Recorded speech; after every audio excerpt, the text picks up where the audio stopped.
Few names carry as much weight in music history as Bob Dylan, a poetic rebel, a Nobel Prize-winning wordsmith, and a voice that reshaped generations. Dylan has never been one to chase headlines, but at 84, he's finally done something fans never expected. He opened up about a long-standing feud that's been brewing quietly behind the scenes for decades. And the target of his disdain? A fellow music legend whose name you probably know, for a man known for his cryptic lyrics and elusive interviews. Dylan's recent remarks took fans by surprise. While he didn't name names right away, his tone was unmistakable. During a rare conversation at a private industry event, Dylan spoke candidly. There's a certain kind of musician I never liked working with. Flash over substance, style over soul. And believe me, there was one who really got under my skin. Fans began speculating immediately. Who could this mystery musician be? Was it someone he toured with, shared a label with, or perhaps even shared the stage with during the famous Live Aid era? Eventually,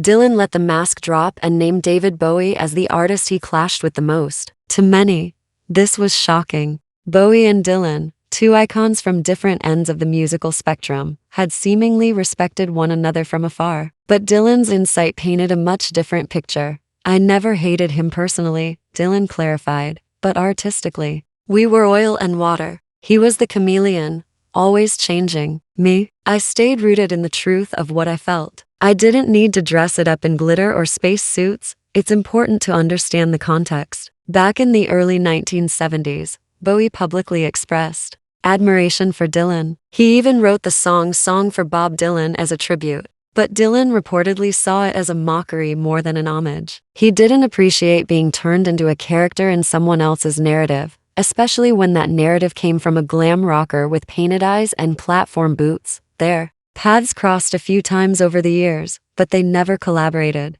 And now we may know why. Dylan's aversion to overproduction and theatricality is no secret. He's always been about the message, the words, the rawness of the performance. When music becomes too clean, too pretty, too perfect, it loses its soul, Dylan once said in an earlier interview. And in his eyes, Bowie's work, though celebrated worldwide, sometimes crossed that line. Still, Dylan wasn't cruel in his words. There was a measure of respect hidden beneath his criticism. He was good at what he did. It just wasn't for me. Maybe it was jealousy. Maybe it was just two people on completely different paths, he admitted. But I never could stomach the showbiz side of it all. This admission, coming so late in Dylan's life, gives fans a rare glimpse into the fiercely independent mind of a man who shaped rock and folk music. It also adds a layer of humanity to both artists, because even legends have opinions, preferences, and grudges. Interestingly, David Bowie, before his passing in 2016, hinted at the disconnect himself.